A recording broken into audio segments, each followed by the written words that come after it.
నెలకి 50,000 నుండి 60,000 ఆదాయం రన్ టైలర్ యాప్లో ఆర్డర్ కంప్లీట్ చేసి పేమెంట్ పొందండి.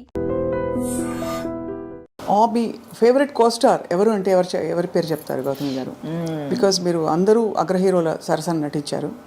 దాదాపు ఐ థింక్ అందరూ all South Indian stars you have acted with. Almost very few people have not acted with.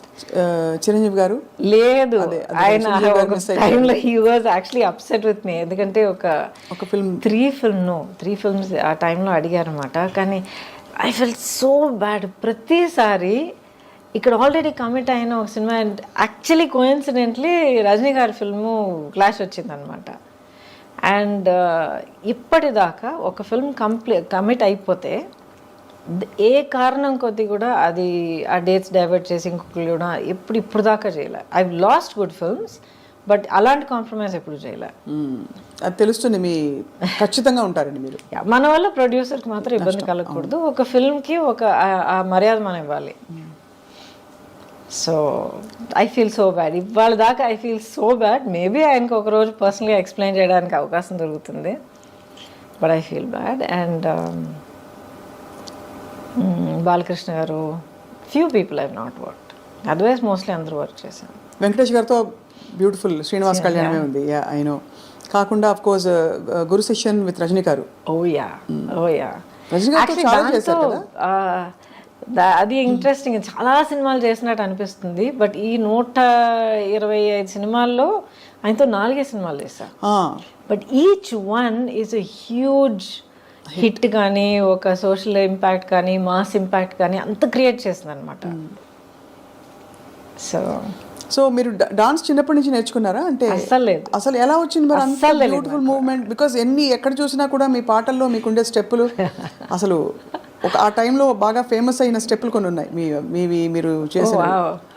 So and also చిక్బుక్ రైలు ఆఫ్ కోర్స్ ఒక కింగ్ ఆఫ్ డాన్స్ ఆయన. చిక్కుబుక్ రైలు అయితే యాక్చువల్లీ ఆ ఫిల్మ్ కొరియోగ్రఫీ తలక గ్రామరే మారిపోయింది. అప్పుడు దాకా ఒక స్టైల్లో వెళ్తూ ఉండింది. ఆ సినిమాలో ప్రభుదేవ అండ్ రాజు సుందరం ఇద్దరు వాళ్ళ నాన్నగారు సుందరం మాస్టర్ గారి గైడెన్స్లో ఫుల్గా మార్చిపారేశారు. అండ్ నాకు అస్సలు డాన్స్ రాదండి, అస్సలు డాన్స్ రాదు. ఎక్కడ అలా అనిపించదు? ఎక్కడ మీరు +2 చదివేటప్పుడు అందరూ నేర్చుకునేటట్టు నేను కూడా కూచిపూడి క్లాస్కి వెళ్ళేదాన్ని.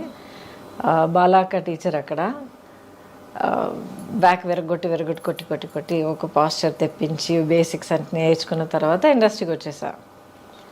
I never knew how to dance at all.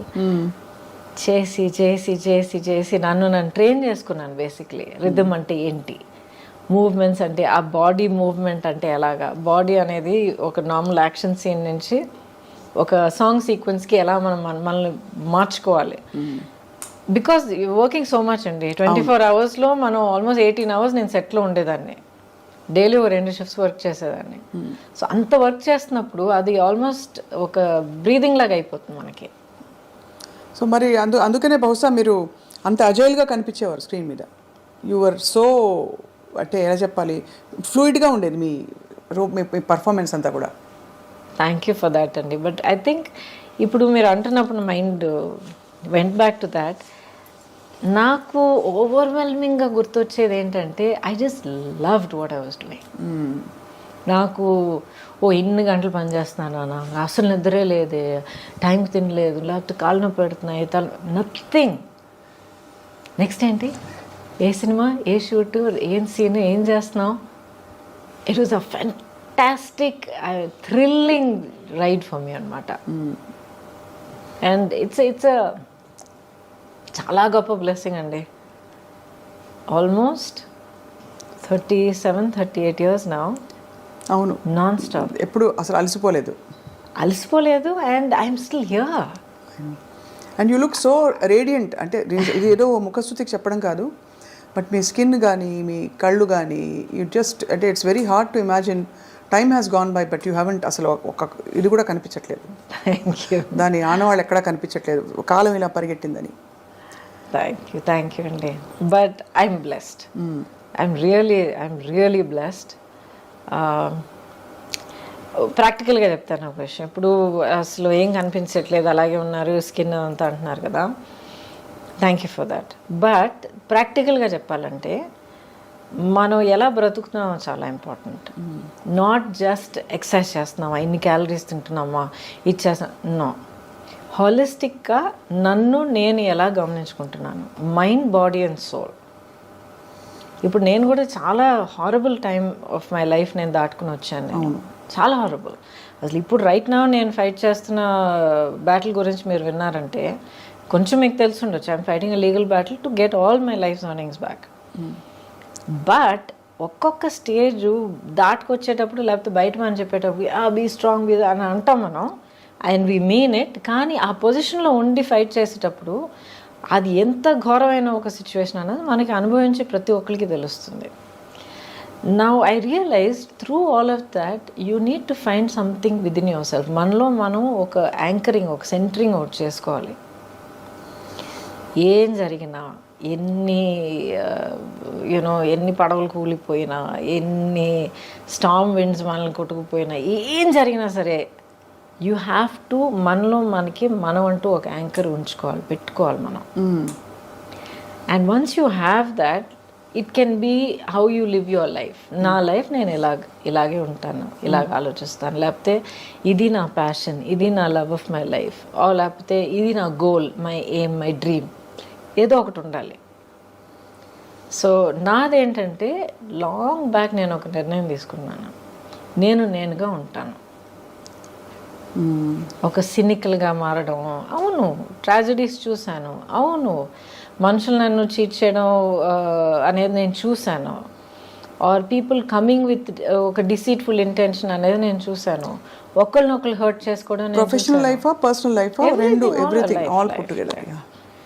Professionally, I don't think so, but around in life, in life,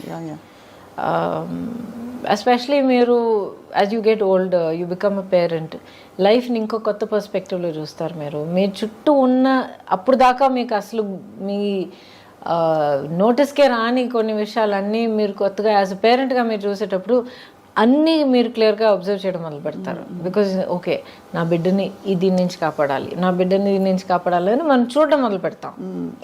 అప్పుడు I became aware of the world around me అనమాట. Because I was single parent. అవును, single పేరెంట్గా నిలబడి, I was also an orphan child. ఎందుకంటే అమ్మ పోయారు, తర్వాత నాన్నగారు పోయారు. అప్పుడు మీరు కోప్ అవుతున్నారు ఆ లాస్ తోటి? Had to, no choice. Breaking down, feeling sad for myself ఛాన్సే లేదు. నేను కూర్చుని పోతే ఇంకా నా పాపని ఎవరు చూసుకుంటారు? ఎవరు లేరు. So I just focused on that. What next, దానికోసం నేనేం చేయాలి, నెక్స్ట్ ఇప్పుడు నేనేం చేయాలి, రేపటికి ఎలా ప్లాన్ చేయాలి, ఇది ఒకటే తప్ప. Very single minded. But when I said I will be myself అంటే నాలో కొన్ని క్వాలిటీస్ ఉన్నాయి. ఆ క్వాలిటీస్ నేను వదిలిపెట్టను, కాంప్రమైజ్ అవ్వను. అవి తెలుసుకోవడమే పెద్ద గగనం అండి. మనం ఏంటో తెలుసుకోవడం అన్నది I discovered it's a process. ఇప్పుడు కూడా ఈ లేటెస్ట్ ఛాలెంజ్ దాటుకొచ్చేటప్పటికి నాలో ఇంకొన్ని విషయాలు నాకే తెలిసి వచ్చాయి.